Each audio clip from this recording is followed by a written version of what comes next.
Hello, everybody, and welcome back to the 3DO Experience, the 3DO retrospective podcast where we talk about all things 3DO, the 3DO company, the console, and everything in between. I am Bill, and this is Threk. How you doing, Threk? Oh, I'm doing just fine, Bill. How are you doing? I'm doing pretty good. It was 70 degrees today, so that was fun. How is the eclipse? We didn't die, so that the idiots on TikTok are all sad now. I mean, why would you believe him? I didn't. I just laughed because the last time we had an eclipse was 2017, and TikTok didn't exist, I believe, at the No, time. it I can't. did. I think Did it it? did. Yeah, it didn't blow up yet. Yeah, it wasn't huge yet, so you didn't have the brain rot that's on that platform nowadays. And TikTok started in September of 2016. okay, it was probably back when it was so small though, and no one really paid attention to it yet. Yeah, because if I remember, it was from the ashes of Vine, because Vine started in 2013, and that ended like early 2017. Yeah. So, and then it was like right after Vine died was when TikTok really started blowing up. And I remember thinking, that's a stupid name for an app. There's no way that's going to keep going. And well, it kind of runs the world now. See, I remember because there used to be ads for it on YouTube all the time, and I always I remember still the get ad. ads for it. See, I went into the ad program because you can actually flag certain ads to not play on your feed, and they'll just give you other ads. And I made sure early on to get those out of my feed. Well, for my computer that I'm recording this on, I just have an ad blocker, and like YouTube tried to nerf those ad blockers, but the ad blocker guys were always one step ahead. So thanks, Yeah, guys. And I think YouTube gave up. I think they I have at this think they point too. because they were trying really hard, and I remember like Googling like, oh, how do I get? Oh shit, ladies and gentlemen, we lost him. He's gone. Anyways, but like the uBlock Origin guys would always stay one step ahead with the coding. So they're like, oh, just do like click this setting, do this thing, refresh, and you're good. So that's how it happened basically. And yeah, like the YouTube guys kind of gave up on the ad blocking thing. So I think they realized it wasn't they were never going to win. You know, no matter how big of an online corporation you are, you will never win against random, just online weirdos who know this stuff better than you do. You'll never beat them. You'll never beat them. So this might not be in the video version, but I'm just gonna ramble. So how y'all doing? How y'all doing? We're talking about ass back. Yeah, yeah. You're, the ass is to the back. I amuse myself too much. We'll get we'll get into more detail eventually. So I'm just amusing myself now. So this is fun. Let's. Did Bill die?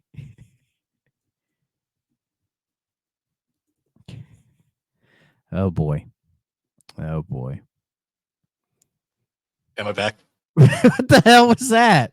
My entire laptop just said "fuck all your connections" and just turned everything off. And I'm really, oh, fuck. So now you have like a minute and a half of me rambling.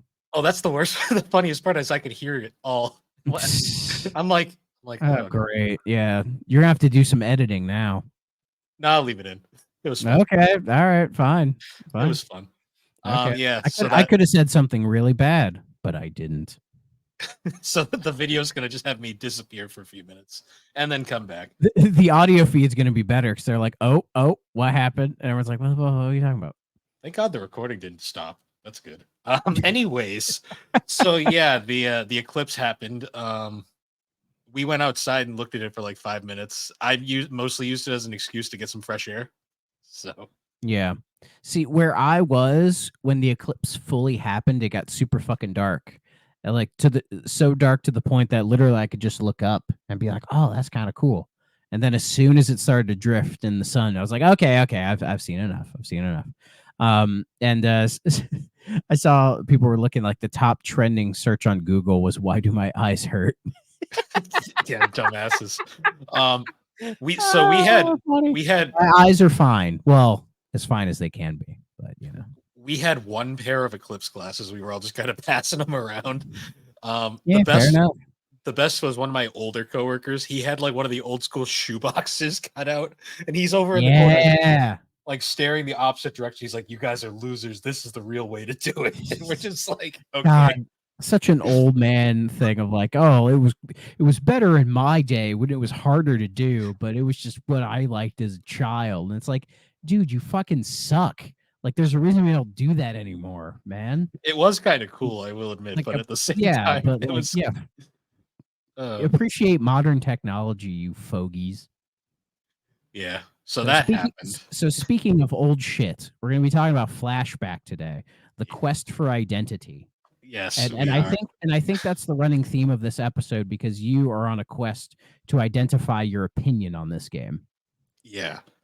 Yes. So It's what I like about it is that it's one of the most readily available games on the planet. It doesn't yes, matter what you have, you can play this game, which I think is a good thing. yes. This game actually was in the Guinness Book of World Records for a long time as the most successful French developed game of all time. I believe that. Has that been overtaken? There's got to be some Ubisoft game that did better. Like at least But is one of Ubisoft still considered French though? the Montpellier studio is. I know that. Okay. It's just they've become like a worldwide thing because they have studios everywhere. So Yeah. I don't know. I just don't view them as French anymore, like people probably would. I mean, Atari's technically French when you think about it in a roundabout way. I don't know. I associate Atari with like pre-Silicon Valley, like I know. California. Well, that Atari's long gone. The Atari I we have know. now is just Infogrames cosplaying as Atari. Yeah, yeah. You know all about cosplay, don't you? Not as much as Alex. I've done it a few times though. Yeah. I've never done it. I don't know if I ever will. It's fun. It's Unless just you like don't like people, then it's nuts. some of the ones I would be down to do, I'd have to shave, and I'm like, I don't want to. I don't want to get rid of this because the moment I get rid of this, you're all gonna say, just grow it back. I mean, you could I totally. promise. I promise. If you saw me without this, you'd be horrified. You could totally cosplay as like Red Era Robert Fripp. Yeah, I do have that look. Not so much the 80s period because he had like that like old man in the business suit look going on at that point. Yeah, yeah. Well, he was wearing like the really low cut tank tops with all his hair popping out. Yeah, he was looking hot. Totally. There's an interview he did. I think it was like with MTV, where like the whole start of it is him just eating like truffles and just being like, "Oh, these are so fucking good truffles, man." He is a very interesting man. I'm sure there's a podcast about him somewhere. If by interesting you mean autistic, yeah, like it's apparent, but it made some great music. Anyways, Flashback, 1992. Before we get into it, I have to share this because this was hilarious to me. So I bought this at Retro World last year, and I hadn't opened it yet because honestly, if I'm playing this game, I'm usually probably going to play the Switch port. But so I opened it to play it for the review, and the first thing I see when I open the top of the box is the CD case is open, and it literally says Wing Commander 3, and I was like, "Oh no, you got to be kidding me!" Thankfully, that's just the case. It is Flashback, like disc and all. What happened to that case? Who knows? Honestly, man. Probably they just replaced it and did away with it that way. But the other fun thing is, rather than a big manual, for some reason they decided to include the SNES version strategy guide. Hey, all right. Is there any hot tips and tricks in there? Like a secret like level code. I mean, we got the game line thing that you had as well. Yeah, before the stream, I called that number to see if it still existed. Sadly, it does not. So I should have done it on the show. We learned, I guess. I'm too content pilled. So, it's mostly just a strategy guide to get through the game. The controls are all for the SNES versions, so they don't really match And I will say this thing has been foxed really bad, and it smells like an old book. Oh So, yeah, I know that old book smell. Whenever you go into like a used bookstore or a library, you all know mm. this. You all know that smell. See, I love foxing on books because it's like you'll go on any book collector's subreddit and you get all these people being like, "Is my book rotting?" And it's like, no, that's just how books are. It's fine. Your book is aging. Like, imagine if we didn't know our faces like wrinkled, and one day we woke up and there was that, and we're like, "What the fuck? Is my face gonna fall off?" Like, that'd be nice, but no. Yeah, Like yeah. just a bunch of skulls with eyeballs walking around. You know. Yeah. So yeah, that was my fun little like, what the hell with this long box. Like you paid a lot of money for that, and it didn't like come complete, but it came with like an extra goodie. So My guess is the person who sold this to me didn't even open it; they just assumed. yeah, does the SNES version have passwords as well? Yes. Do they work on the 3DO version? I don't know. That is actually a really good question that I could look into at some point. Yeah, yeah. Because the Gen, so I guess going into it, this game was actually originally developed for the Genesis, It was, yeah. but it came out on the Amiga first, which is Yes. kind of funny. Well, it's come out on a multitude of systems. It's come out on the Amiga, the Acorn Archimedes, the Genesis, DOS, NEC PC 9801, Super NES, Sega CD, FM Towns, 3DO, CDI, Atari Jaguar, Mac OS, iOS, the Symbian, the Maimo, the Dreamcast, Switch, PlayStation 4, Xbox One, and now PS5 and Series X through backwards compatibility. And I don't Yes. even think the Dreamcast version's official. So I think it's kind of so Fade. I think the way it worked is Flashback is included in this game's sequel, Fade to Black, as like a bonus. I think, and I Probably. Fade to Black was recently ported to Dreamcast. So Well, the Dreamcast version, it says on this, it came out in 2017, and the yes, Dreamcast yep. version of Fade to Black was 2018. So, Okay, I don't so, know.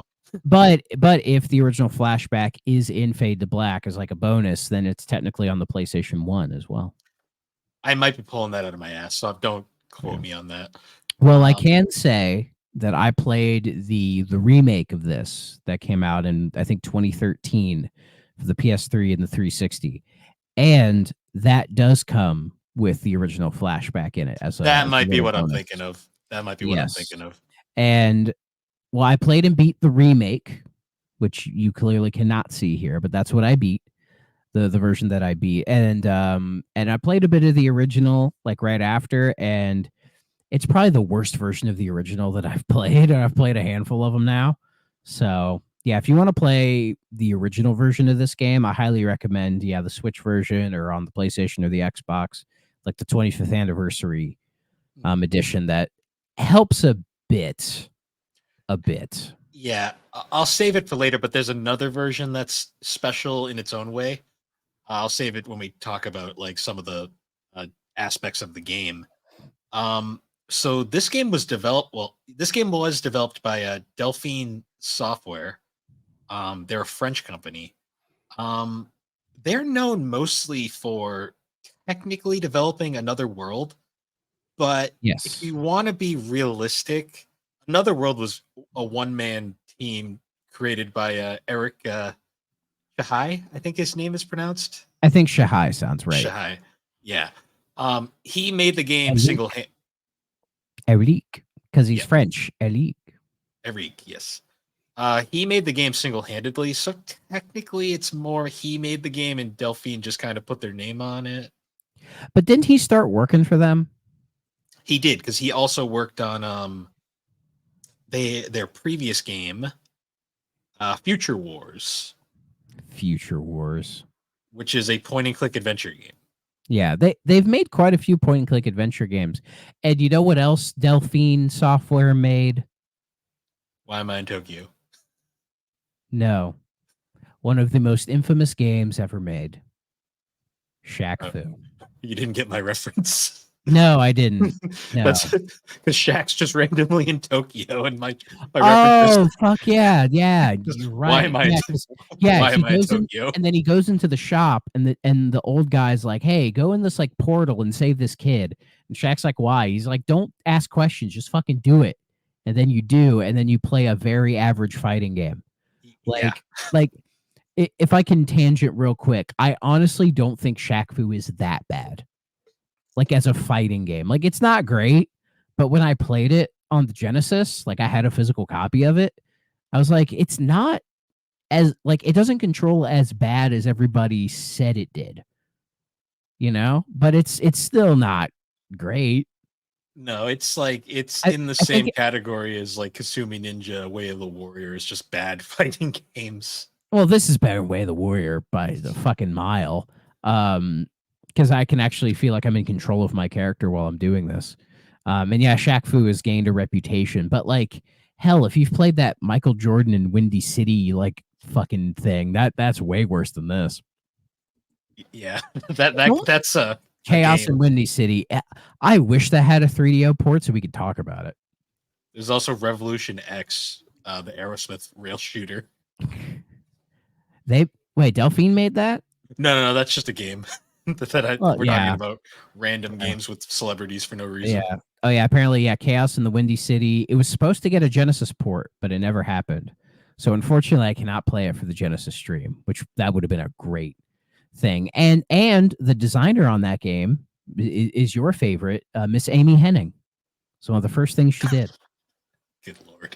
Yeah. Um, It was like her first game as a designer. yeah, you can only go up. I mean, right after that, she went to Legacy of Kain. So Yeah. good for I mean, her. Mark Cerny technically worked on Crash and Burn, so he only went up from there. Yeah, boy.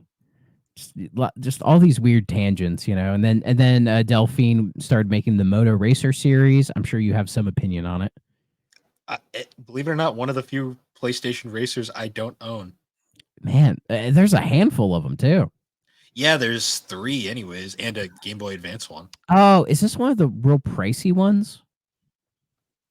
Because there's a handful of GBA racers that are like really pricey, which says to me they were ones that what's his name, Metal Jesus really liked. Yeah. Because he likes his racers, which I respect, but whenever he would like praise the shit out of a racer, and then I'd look at the price, I'm like, why is it so fucking expensive? I'd be like, oh, it's probably because he was like, dude, this game's fucking sick. Yeah, Moto Racer Advance, it's like $170 right now. Thanks, Lovely. guys. Thanks, fuckers. Um, I'm not mad at Metal Jesus. I'm mad at everybody else. Metal Jesus is such a nice guy. Like I don't get the hate he gets because of stuff like that. It's like, yeah. like I love every couple months he makes a video about how fat he is now. yeah. And it's like he's not even like that. He's just a little. He's a little chubbier, but nothing insane. My favorite I is just think it's funny he does that. You know, and it's like, is he just scraping for content that week? My favorite is he used to work for Sierra, and he actually he was in one of the Sierra games as like a guitar player in a band. Yeah, he does like to talk about working at Sierra a lot. I mean, it's fascinating. Yeah, for sure, but he doesn't. I don't know how much he's like talked about actually like working there. He just like referencing that he worked there. But like, what games did he work on when he was there? So I haven't listened to it in a while because I really am not a fan of the creator in particular. But he was on Pat Contre's podcast where he interviews people, and he did go into it pretty deep there. Yeah, I'm not a huge fan of Pat, so I don't really listen to it frequently. But I remember liking that interview. yeah. What don't you like about Pat? Is he a He's little too abrasive? He just comes off as a smug asshole. Oh, absolutely. But I think it's because he's like a New Yorker. Yeah. I think they all just come off like that. But I get it. I get it. Nothing against the guy personally. I just never liked his content. Yeah, that's fair. That's fair. I much prefer like Jeff Gertzman, who can come off as a smug asshole, but he remains entertaining the entire time. You know, like another tangent. I for some reason my YouTube Rex was when he was still a Giant Bomb and they were talking about the Link's Awakening remake, And Yeah. somebody was like, "Oh, the art style is polarizing," and Jeff just like got pissed. He's like, "Is this fucking Wind Waker all over again?" He's like, "You idiots!" Yeah. It was hilarious. Um. So interesting thing about Flashback, the game is the game, as the way to describe it is, it's a cinematic platformer, which is a style of platformer that doesn't really exist anymore. Kind of. It feels like the last game to kind of do it was maybe like the original Tomb Raider. To a degree, yeah, I'd say. I mean, you can make a stretch and say like games like Uncharted are trying to also be a more modern take on a cinematic platformer, but Kind of, but like platforming isn't necessarily the big thing with Uncharted. That's more like the climbing and that stuff, that which is yeah, different than platforming, I think. it's a more realistic take on platforming, I guess you could say. Sure. Um, But when we say cinematic platformer, we're referring to like the original Prince of Persia, yes, Another World, Heart of Darkness, like the early Oddworld games, Blackthorn. Blackthorn Um, is an important one. yeah, Lester the Unlikely. Lester. I, Yeah, I like have a box copy of that. those rotoscoped games because they all have like the rotoscope animation. Mhm. Actually, more proper, maybe modern takes would be like Limbo or Inside. True. Those I think are closer to that, but those games are doing something I think completely different. But I could see the connection. But yeah, those games that like prioritize that really nice, like realistic animation of the characters, like doing the very specific like jump up to a ledge and then climb up it and that kind of stuff. Yeah. And I I had seen someone describe these games as they're kind of like platformers that you have to take a few minutes to figure out how to play, and then once you figure it out, you get it. It makes sense. yeah, they're not pick up and play at all. No, not at all. But it feels like that they were never intended to be pick up and play. Like you have to, yeah, sort of meet the game halfway a little bit to sort of figure out what it is and what it's trying to do. Like even like a friend of the show, Burger Champ, described it as they're more like kind of rhythm games. Yeah. Um, it's interesting because this game is heavily compared to Another World slash Out of This World, depending on the version. Which I see the similarities, particularly with the Genesis version and its cinematic cutscenes that it went with. But honestly, in terms of gameplay, this game is actually a lot more like Blackthorn in a lot of ways. Yeah, yeah. I think I played Blackthorn like once on like a 32X emulator. Yeah, like the way to describe like Out of This World is very much about platforming and like dodging things. Yeah, Another Um, World is closer to the original Prince of Persia. Like both of those yes, games are very similar to each other. Blackthorn, on the other hand, had more of an emphasis on like shooting, which is very present in Flashback, Yeah, it's trying to be more action based, I think. Um, which is a bit of its detriment in the long run. yeah, because I've watched some people like play this, like YouTube playthroughs, and it's pretty impressive how people are able to figure it out. But at the same time, even they're struggling with it. So It's a game that like looks like once you master it, it's really fun to just kind of go through. But getting over that hump and like really figuring out the controls is not the easiest thing in the world. yeah, it's not like mastering, say, Dragon's Lair or Space Ace. Because once you master that, you can play the game whenever, kind of thing. Where it feels like Flashback requires a certain type of reflex that you really have to like woodshed to get it just right. Yeah, And even in playing the remake, like the remake is much more approachable, but even then it still keeps a lot of the spirit of the original game and it's kind of, I guess, clunkiness, if I dare say. yeah. Rotoscope games in general haven't aged amazingly. Like there's a few that have, like Another World has aged pretty well. But Oh yeah, I think Another World is fantastic. I fucking love Another World. that was just a very well programmed game even for the time.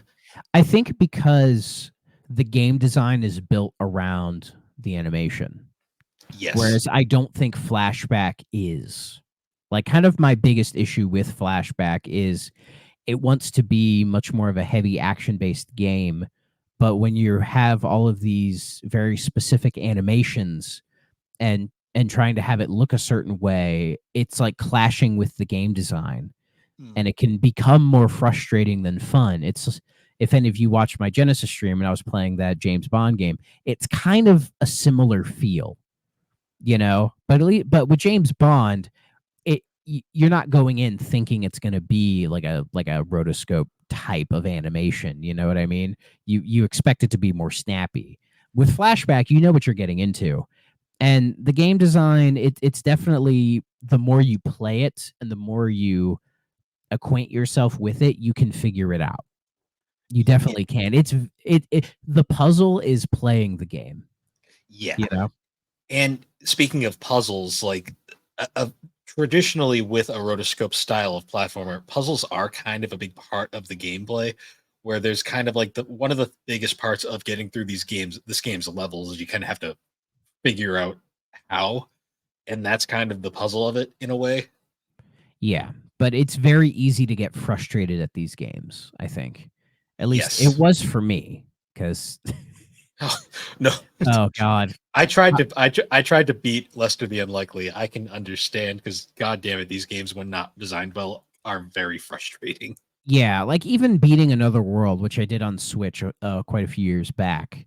Like, that game definitely had its frustrating moments, but I just think the design of that game is just much stronger, and it doesn't feel as impenetrable as something like Flashback can feel at times.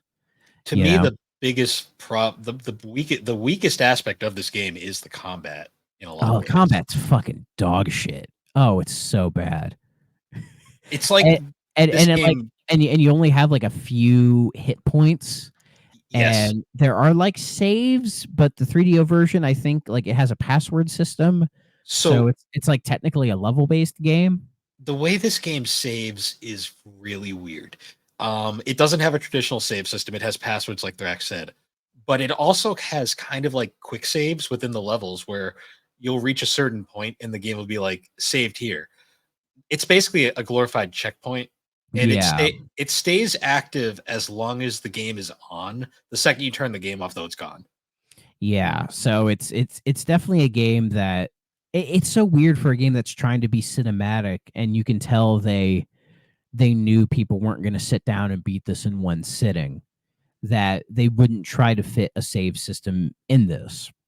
I mean, I Mhm. know even in the Genesis days, having saves on cartridges weren't always the most feasible, but even, and Delphine probably weren't like the biggest company either, but it felt like it would have helped the game like a long way, like having a save system, because the remake has a very healthy, like, kind of modern checkpoint system, where like Yes. just about anything major you do, the game just gives you a checkpoint, which makes the remake much more instantly playable from like a modern perspective. But it's my biggest issue with the remake is that it's trying too hard to be like hip with the kids, as I say, rather than like embracing sort of the style of the original, because the remake is kind of butt ugly, and Yeah. is a bit of a buggy mess, and like a lot of the dialogue rewrites are really dumb. Like, you can tell this game is dated from the moment Conrad, who I believe is the name of our protagonist, Yes. says awesome sauce. Ugh. When I heard that come out of his mouth, I knew what era we were in. So what's funny is this game was trying to be hip and trendy when it came out, so it's actually kind of appropriate that the remake is equally as cringe. Yeah, I guess. Well, but the thing is, 92 Flashback isn't cringe. At least No, not for but me. It's a not game that, like, yeah, it maybe is cringe if it's like, oh, you don't like looking at like early CD, like 3D, like polygonal stuff, but there's like a charm to it. well, yeah, it's a charming kind of cringe. Like that's cringe isn't the best word because it's not really bad. It's just like it is very clearly of a certain era. Yeah, like what I like about the original Flashback, or what I like about going back to these type of games where you can tell they are pushing the medium forward. Like they're really trying to do something new in the video game genre. And I think that's great. And I'm always willing to respect that and be like, let's see what it is, even if it looks goofy. Like a lot of the cutscenes say in Another World, like they look goofy as hell by today's standards. But I always give them a pass because at that time that was really cool. Hmm. Whereas like Flashback 2013, it's not pushing the medium forward in any way. It's not No, doing anything groundbreaking. you, So you I'm know, not willing to give it any, even though the original designer was working on the remake, it still it doesn't help much, you know? yeah, you know what the best kind of description for the remake is, like the best comparison, I should say. Um, it's a game that's lost now. You can't play anymore. But the TMNT 4 reshelled, Yes, I remember Reshelled. like the most Oof. like it tried, but like you played and you're like, this is just kind of like it looks worse somehow, and it's Like not as fun. TMNT Turtles in Time Reshelled is the ultimate way of not doing a remake. And like I remember playing it, I'm like, yeah, this is the same game, but it was in that era in like the 360 PS3 era where people just thought that the nicer graphics would just be enough. Hmm. And like a lot of these remakes or a lot of games from this era just don't have any like good art direction. No, not at all. Yeah, Um, they're just focused on like, oh, having like nice like looking graphics and nice models, but there's no like idea as far as like, oh, what do we want this game to look like? It's almost like that kind of Gears thing, like Flashback kind of looks like a Gears game a little bit, yeah, but Gears gets away with it because it was like kind of the first to do that. And Gear that art style also fits the Gears universe very well. exactly. And if you go through the series, it eventually like the color palette switches up. And Gears has like a really engrossing story with great characters and all of that stuff. So it's able to make up for that, I think. Whereas the Flashback remake really doesn't. So No, even though the original looks far worse, I much prefer its art style. yeah, it's just like it's one of those things where it's like, yeah, you made it better, but also not better at the same time. Exactly. Like I get wanting to modernize a game like this, but in a way it almost does take away from what made the original so special in its day, you know? That's actually one thing that I feel like the 3DO version kind of doesn't do great is one of the things that made this game so iconic was those cinematics from the Genesis and original, like the original versions. In Yes. the 3DO version, it uses full motion video CGI cutscenes, which look fine. Um, They until fit you they fit in better than you'd think. They do, until you realize they're just cleaned up versions from the Sega CD version. Yeah. Um, and then you find out when you play this 3DO game, aside from cleaning up the graphics, 3DO version really doesn't add anything that makes this version this worthwhile. Yeah, not really. It's definitely like if you want to play this game, like hell, I'd probably recommend playing the Genesis version over this one, Because probably playing the Genesis version has more of a like that feeling of like, oh, this is the original, this is how it was meant to be played at the time kind of feel to it. You know what I mean? It Like a game feels the best on a Genesis controller. yeah, like a game made specifically for like playing a game on the platform it was meant to be like played on feels a lot different than playing like say a really good port. Even though I Yes. think we would both say like the modern versions on Switch, PlayStation, all that are the one to play if you want to play this game. Um, There I is something figure about emulating the Genesis version and kind of getting that feel. true. I will say, I guess now is a good time to bring it up. The Sega CD version in particular is pretty noteworthy. It's basically the Genesis version in terms of gameplay and like graphics. It has the CGI like full motion video cutscenes. The one defining thing about the Sega CD version, and it's only in the Sega CD version, it has a full soundtrack, like and music plays in every single level, something that the no other version does. It's How is mostly how is the music on there? it's really good. Like it fully fleshes out everything. It's like orchestral at times, and like it, because the one issue I have with this game in particular is the fact that the music kind of it's there, but it dies out a lot in levels, and you just get a lot of ambiance. Yeah, Um, and the sound design in this game, I don't think is very good. no, Um, the Genesis version is the only version that got the sound design right. yeah, because like 3DO version, it's very blank, Yes. and like the little bit of like incidental noise you get isn't really all that interesting. Yeah, the Genesis is very harsh sound card, really hit it out of the park in terms of Yeah. this game's music, especially the Genesis's use of bass. Oh yeah. Um, which was carried over into the CD version, only now it's streaming like Redbook Audio, which just sounds amazing. And there's actual voice acting in gameplay levels thanks to the Sega CD. Oh, that's pretty cool. It's the Sega CD version is worth playing just for the added like goodies and like little like quality of life improvements that are only present in that version. It's bizarre to me that they did not carry any of that over to the 3DO version. Yeah. Is that in the?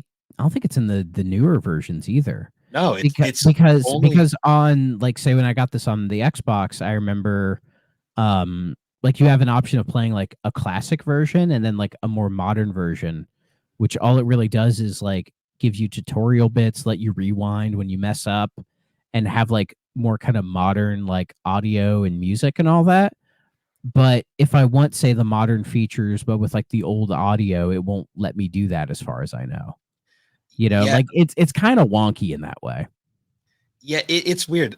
That soundtrack is only in the CD version though, which is just bizarre to me. Like, Yeah, don't understand. I'm gonna have to check that out.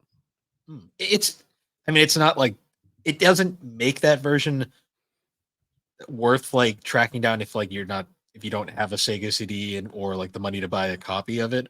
But if you're willing to emulate it, it's definitely worth checking out just for I the mean, interest. I mean, I wasn't gonna buy it. Let's not True, get crazy here. true. I was talking more the general viewers if we have any collectors listening. Yeah, yeah, Um, yeah, other than that though, like version wise, like they're all basically the same game. yeah. And the game itself is a very of its time cinematic platformer that's very frustrating to play. It's a game I have a ton of respect Hmm. for what it is. You know, It, and I can't deny it being a groundbreaking, like influential game. yeah, But at the same time, trying to play it nowadays with a modern perspective is is rather difficult to do, which is why I kind of went for the remake because the mm, remake is better to play, albeit it is buggy as shit. yeah, Which makes sense. Ubisoft um, it. Um, yeah, like it's kind of its own weird, funky beast in and of itself, but it is much more easily playable from a, as I said, a modern perspective. And it is the same game. It's like the same story, same characters. There is some like extra stuff in there, but you know, it's nothing that's really gonna like blow anybody away. And I know a lot of people did not care for this remake. And having beat it, I kind of get why. It just it doesn't have the same. I hate to say the word soul, but it doesn't have that same sort of inspiration that the original had. You know, it's kind of missing that. Oh, we're trying to do something like really cool and unique. This just feels like a hey, remember Flashback kind of game.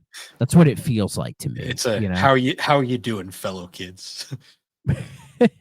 it's like it's like you knew that one real like really cool dude in high school, and then you see him like 20 years later, and you're like, oh hey, how you been? You know, and then you're like, oh we should, and you do the whole like, oh we should hang out, but like you never really hang out with your old friends because if you do, then you realize like, oh this is rough, man. Like Yeah, just things change, you know. there's a reason why this game's sequel, Fade to Black, is not held in well regard. Or its prequel Flashback 2 Yeah, that's new. Like that is a that came out last year. yeah, and I haven't heard great things. It was done by Microids, who were the company that did the Flashback, Remastered. the newest remaster as well. Also a French company. and the remake published by Ubisoft, also a French company. They're And keeping it. Ubisoft did Turtles in Time Reshelled. It's all coming full circle.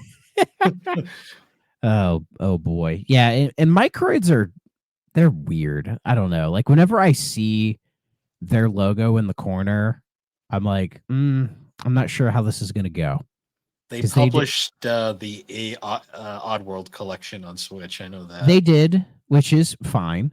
I know they. Let's see. They've done like they did that like Alfred Hitchcock Vertigo game that came out not too long ago. Beyond a Steel Sky, which I believe is a sequel to Beneath a Steel Sky, which is like a really cool like point and click adventure game from like the PC era. They did that. They published that remake of 13 that was not good. Yeah, That yeah, that remake not being good really broke my heart because the original 13 is a fucking cool game. They've done like those like Asterix and Obelix like XXL like remasters from like the GameCube era. yep. Again, French. I've been meaning to sit down and try those because I've heard good things about those games.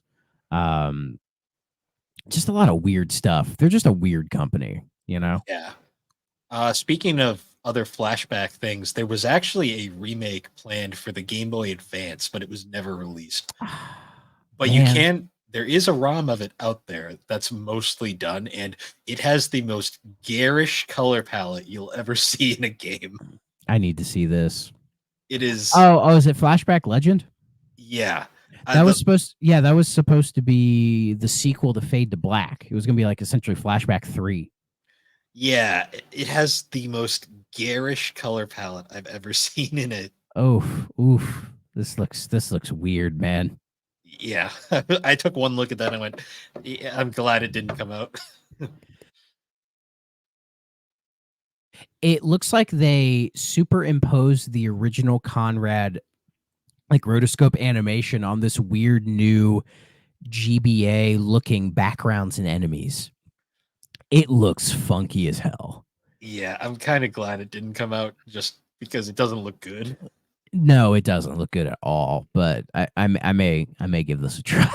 Yeah, you can find the ROM. It's Oh basically yeah. complete. Yeah. I mean, I am playing a well, it's not really a ROM hack, but I started playing have you heard of Sonic Triple Trouble 16-bit? Yes. Yeah. I've been playing that and that's fucking good. Some good shit. Well, it's almost like you take some decent level designs and put them in a much more competent engine, and hey, it's a good game. Yeah, the original Triple Trouble, it just kind of blends in with all those Game Gear Sonic games. It's perfectly fine, you know, but none of them ever stuck out to me personally. But playing the 16-bit version, I'm like, oh, this is cool. I like this. Yeah, it's like it had great level designs. It just like the 8-bit Sonic engine wasn't very good.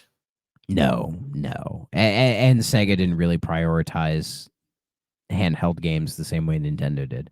No. Um, yeah, so that's why we never got Flashback on the Game Gear. Could you imagine a Game Gear Flashback?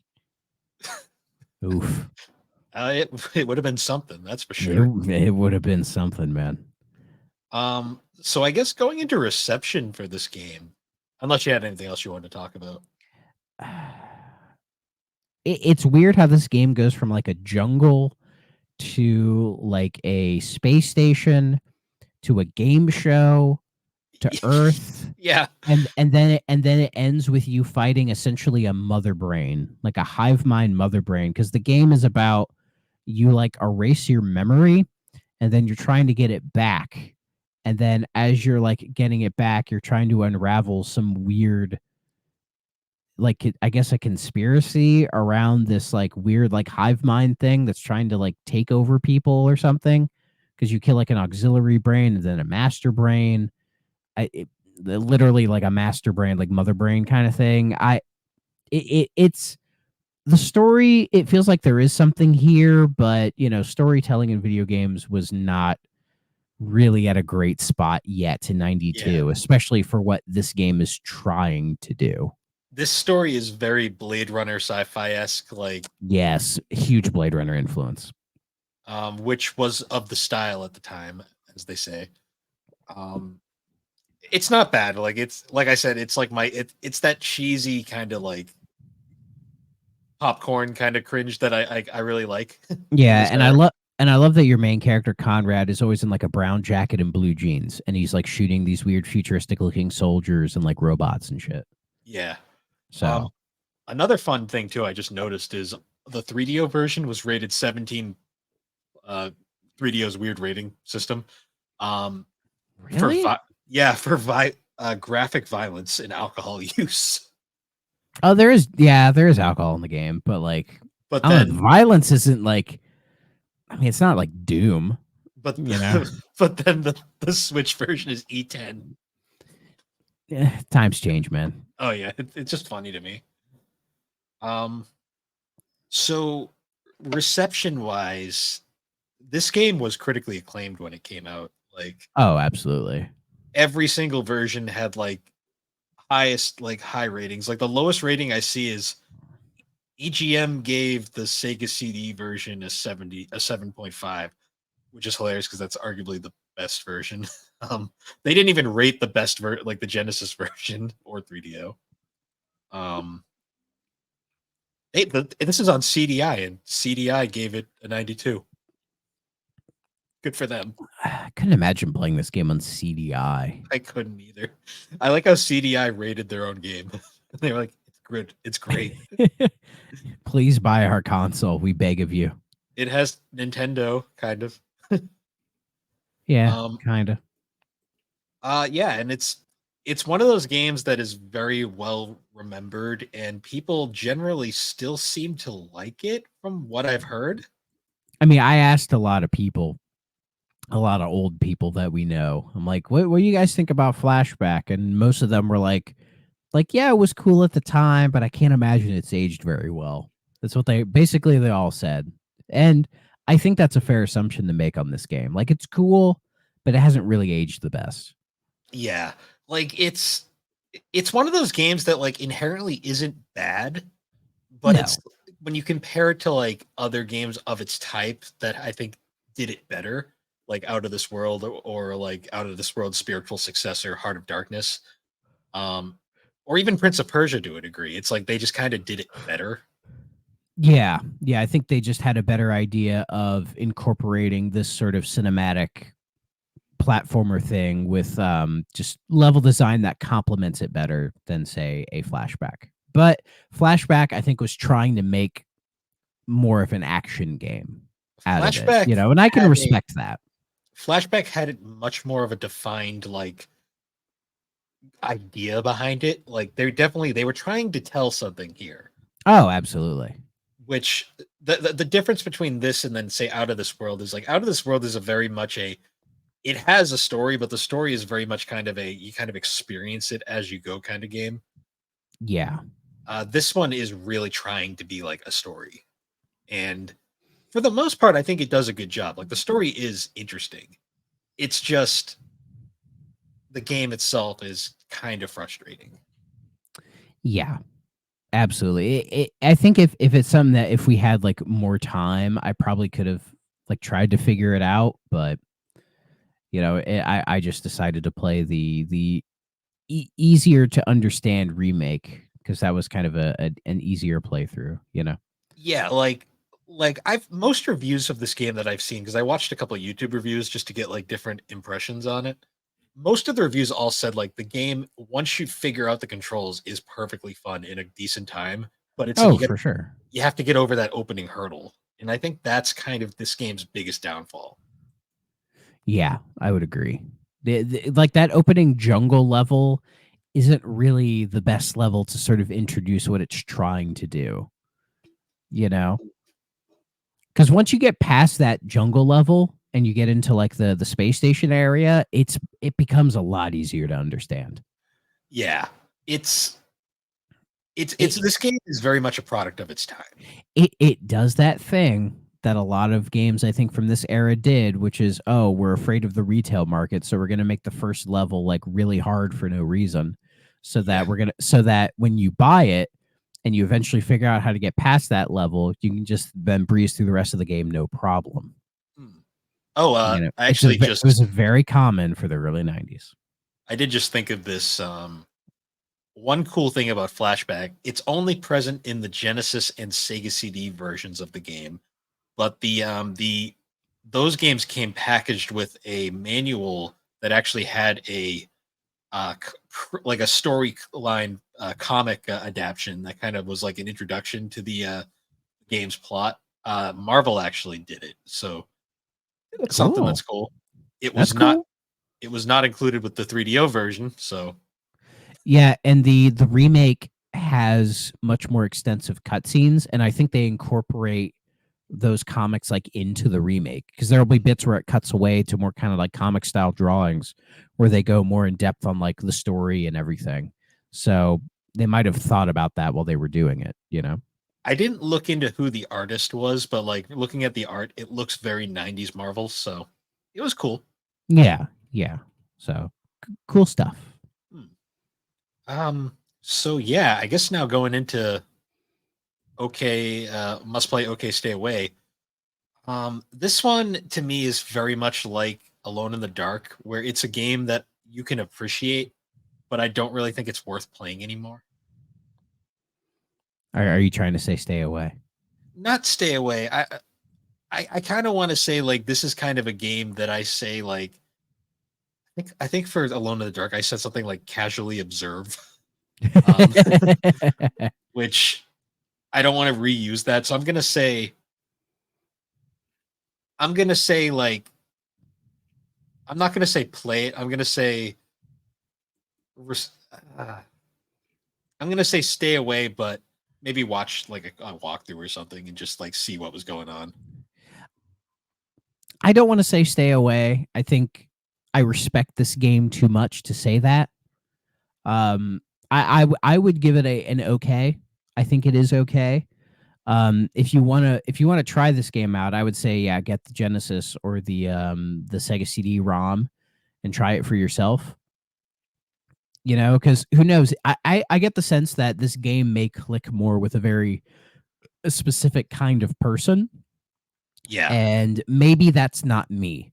You know, like this game when I was playing the this version of the game, it felt like when you go on like a first date with somebody yeah, and when you're done, you're like, we didn't really click, you know? And then later on they text you saying, hey, I don't think it's gonna work out. And you're like, oh thank God, I was thinking the same thing too. Whoo, you know, it feels like we mutually understand that we're probably not made for each other, but that's okay. You okay, know, and I think this game is okay, like again for it being something different and pushing the medium forward. I think it's for that I have a great amount of admiration for it. But as far as like the nitty gritty playing the game, I don't really know if I can recommend it. I mean, if you want to try more of a cinematic style platformer, like I would recommend Another World. I would recommend Heart of Darkness, mm, the original Prince of Persia. I mean, heck, Limbo and Inside, if you want a more modern representation of that style, but done through more of like oh, how do we make something like this these days? You know what I mean? yeah, I mean, even Blackthorn would be an interesting one to do. Like the cinematic platformer genre, like the few games that encompass it, they're all kind of interesting, you yeah. know? Um, so and there's probably bound to be one that you like. Like hell, just looking at it, there's one called Weird Dreams, which I've never heard of before, but it was like a Commodore Amiga Hmm. kind of game. So that one's probably aged like milk, but Yeah. you know, like most games from that era. So You know what? I thought of a goofy one. I'm gonna say this game is it's just okay, and that's totally fine. yeah, sure. There we go. Oh yeah, I hear it's a more modern game. The Way is a bit of Hmm. a cinematic platformy kind of game. So I have that on Switch. I have yet to play it. I think I have it too. I've been meaning to play it. I've heard good things. Like it's See, not amazing, but it's fine. see, when that game came out, it was right around the same time as the goddamn Uganda Knuckles meme. So everyone was just like, "It is the way," and I was just like, "God fucking damn it!" I was like, "Exactly." I was like, "God uh fucking damn it!" God, we drove that meme into the fucking ground. Yes, we did. Like most Oh, memes nowadays. boy.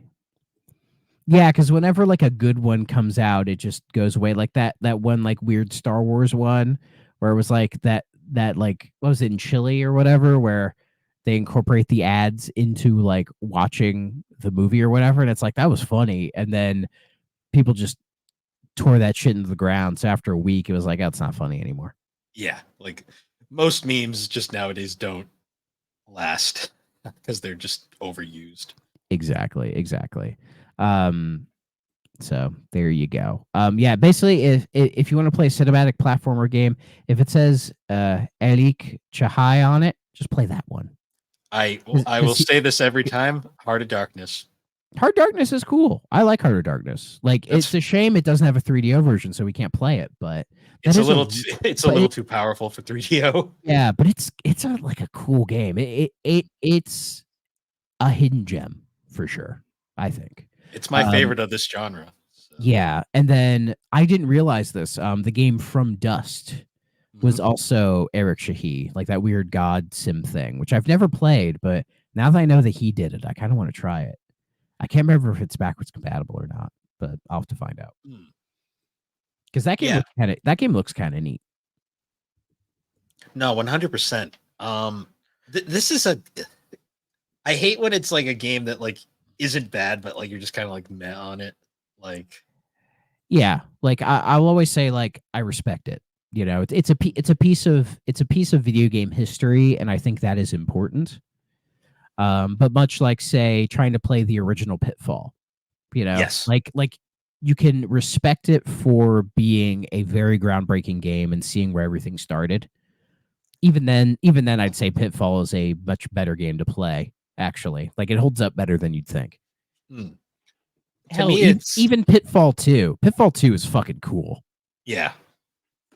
To me, like out of all the games we've played, the one that I can think of that kind of best describes this one is probably Alone in the Dark, where it's like Yeah. you can understand why they were acclaimed at the time, but like nowadays, you also can see that they haven't held up as well.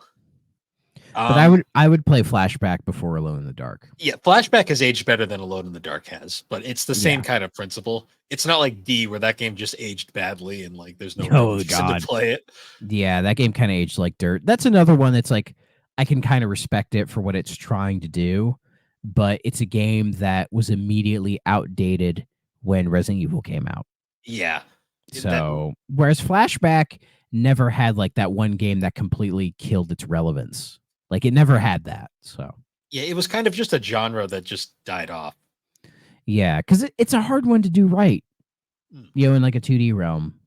You know, Yeah, even like say considering Limbo a cinematic platformer feels very like a consolation prize to the genre because you can tell it's really not going for that.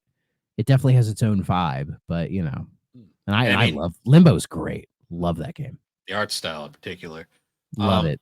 and you can tell too that like in 3D, these games just don't quite work the same way. Like, Yeah, like this game in 3D would be like say the original Tomb Raider, or you know, for if you wanted to make a straight line from this to say Uncharted, I think you could make that line. you know what the best example of what this game would be like in 3D is?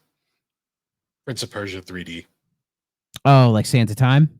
No, the original Prince of Persia 3D. Do you remember? It was on Dreamcast under the name Arabian Nights. Yeah, I never played that, but It's I know of it. so the Dreamcast port is surprisingly better, but still not great. The original PC version by Broderbund though is like oof.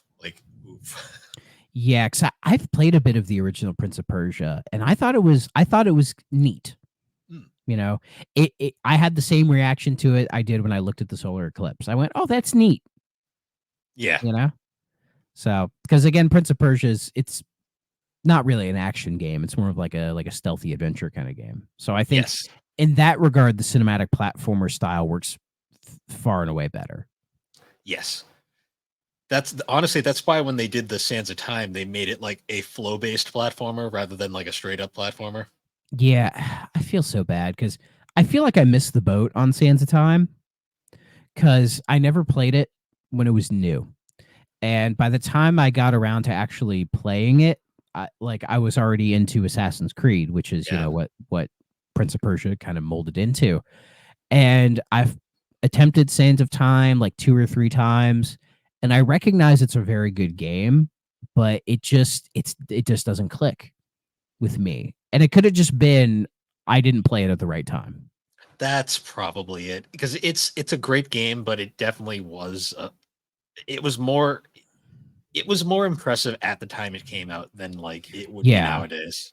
Yeah, because at the time people loved it, and I knew people who were really into it. And I think if I ever tried to say rent it for the GameCube back in the day, they didn't have it, you know. And then eventually they did Warrior Within and Two Thrones and all that, which take the series in a little bit of a different direction, I'm told. Um, Well, the you know, the the Warrior Within made it dark for no reason, and then they it's the Shadow the Hedgehog of that yeah, series. and then Two Thrones, they did a really cool idea with like the dark side and light side princes, which was a really nice way of fixing that, and it's keeping it at the same time. Mhm. Um, but yeah, the original game to me, like it was like the first game that really introduced that like flow designed platformer where like it's not so much about precision, it's more about flow. And like Yeah, it's a yeah, because style of platformer that doesn't really exist as much anymore, but it still is here every now and then. well, because it was like the first game to do kind of like the parkour system, and you have like a rewind kind of. There's a lot of things about it that were really cool for its time, but I remember like trying to play it from a modern perspective. I'm like, I don't know what the big deal is. Yeah, because You we've know, had just better games in that style since then. exactly. And if slash when that big old remake that they're making for it comes out, I will play it because Mm. I want to see like if they can take the original Santa Time and modernize it. I think it'd be really cool. But who knows what the state of that remake is in at the moment. Yeah, considering Ubisoft and like games, like who knows? I don't think they've given up on it, but I know when they first put it out, I think they were hoping it would just be kind of a whatever release. And then the fan backlash was so strong that they're like, okay, we need to do this properly. Yeah, So we will do it and properly. especially because that new Prince of Persia like 2D game came out and was very well received from what I've heard. I So now need there's even I need to play that. I've heard really good things. hmm, now there's even more like hype behind it though. So I'm like, okay, they got to definitely do it right. Yeah. And I've heard a rumor that a new Prince of Persia is going to get announced this year, like more like a roguelike Prince of Persia game. So Well, that's interesting. yeah. So it says to me that Ubisoft, maybe they're looking at their original IP and going, we should do more with this stuff. You know, Maybe we'll get a new maybe, Rayman.